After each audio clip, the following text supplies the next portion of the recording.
আসসালামু আলাইকুম এভরিওয়ান, আপনারা কেমন আছেন? দেখেন, আজকে আমি 250 গ্রাম খাজুরের শরবত বানিয়ে নিলাম।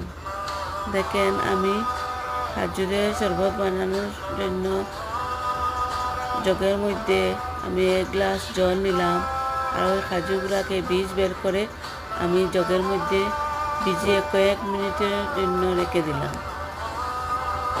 এরপর আমি একটি মিক্সচার গ্রাইন্ডারের জুসের জারে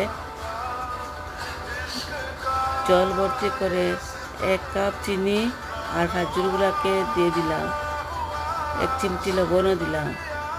এরপর আমি এগুলাকে মিক্সচার মেশিনে গ্রাইন্ডার করে নিলাম।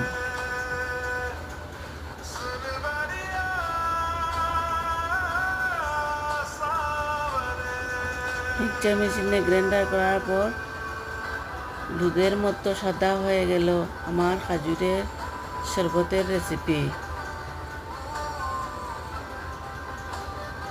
এরপর আমি 6টি গ্লাসে আমি এক একটি করে ভর্তি করে নিলাম।